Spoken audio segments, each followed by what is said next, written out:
Good morning everyone. Good morning mga friend, mga nanay. Yan, umaga na naman po at syempre magluluto na naman ng ulam.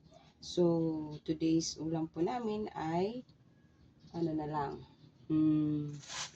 Kasi alam mo naman po mga bata. Nasusuya din sila kung araw-araw din na karne o kaya gulay, isda. Kaya kung minsan ang ipapaulam ko sa kanila ngayong tanghalian ay ito. Kusino. Ito na to. Siyempre, para sa ulam naman mamayang gabi, maaga din kasi ako na malingke. Para sa panggabing ulam na rin, bumili ako ng karne. Yan. Guys, karne. Nahugasan ko na siya. Ganyan na lang. At ang gagawin ko po dito ay bababad ko. Mamarinate ko siya guys. At mamayang gabi ko na po siya lulutuin. So, ipiprepare ko po yung mga ingredients. Ayan, isang sibuyas lang at saka ilang pirasong garlic. Ayan. At saka suka, toyo, bitchin. Yan, hindi pwede kasi walang bitchin, magagalit yung mga kasama ko. Saka paminta, saka sarsa. Yan, kunting-kunti lang naman guys na bitchin yung lalagay ko. So, ayan, at hihiwa-hiwain ko na itong garlic. Saka onion.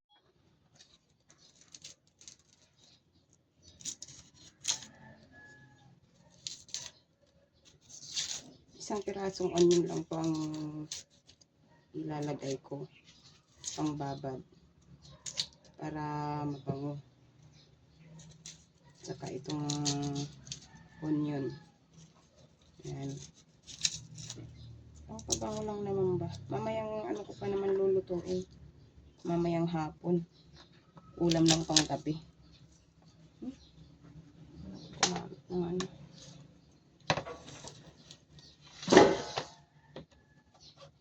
ng word.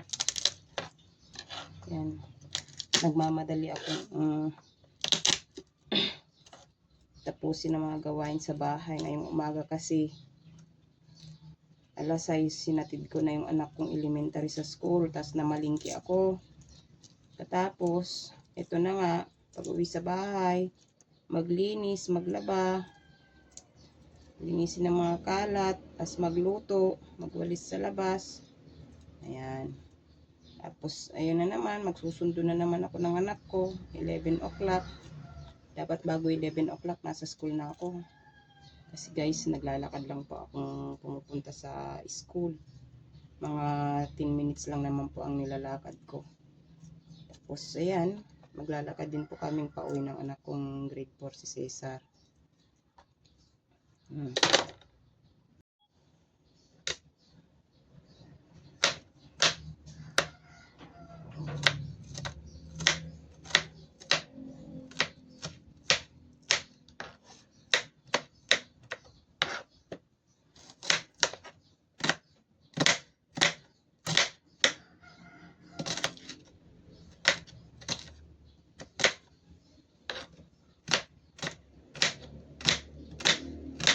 Ayan na nga. At ihahalo ko yung mga ito.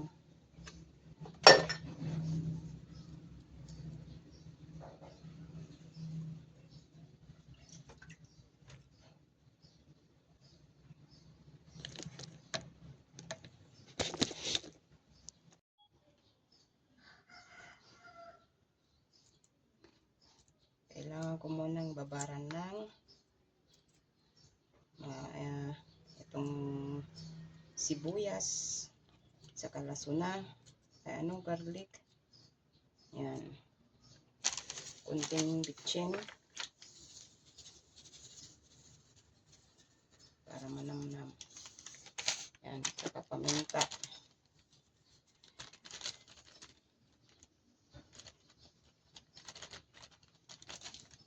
Tapos asin. Ayan.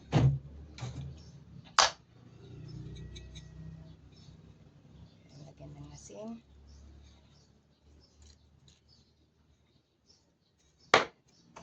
Ay.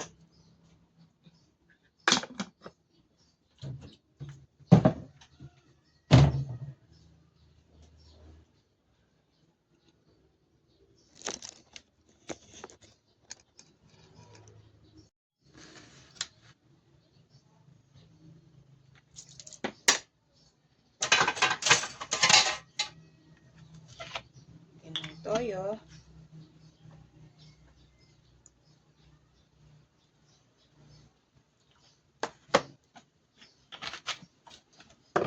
Hindi ko na tinakal. Tinatansya ko na lang. Ang babad. No. Tansya-tansya lang. Tapos tong sarsa. Sarsaya. Ang marinate. Kunti lang. Ito na yan.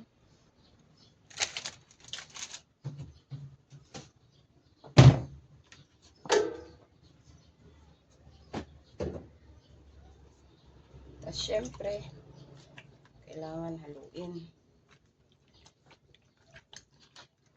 Hindi ko na nilagyan ng kalamansi. Mamaya na lang ako magkakalamansi guys kapag kakakain na. Sausawan. Tapos yung sabaw nito, iluluto ko naman kasi ihahalo ko naman yung sabaw niya sa pagkain ng aking alagang aso't pusa. Ano ko sa kanin nila naman. So ayan guys, ibababad ko na ito. Mamaya ko na ipiprito.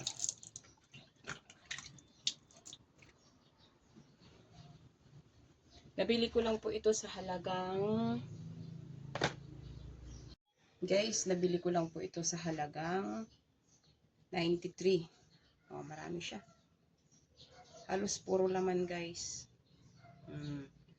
93 pesos lang po ang bili ko dito. Parang mura ata ngayon ng baboy nag-request na naman yung grade 7 ko. Sabi niya, mama, gusto ko ng ng pritong baboy. Kaya bumili naman na ako. Kasi pag hindi ko minsan sinusunod ng gusto ay, alam mo guys, magulo. Awayin nila ako. So ayan, bababad ko na po. At mamaya na ay luluto na marinated meat, pork.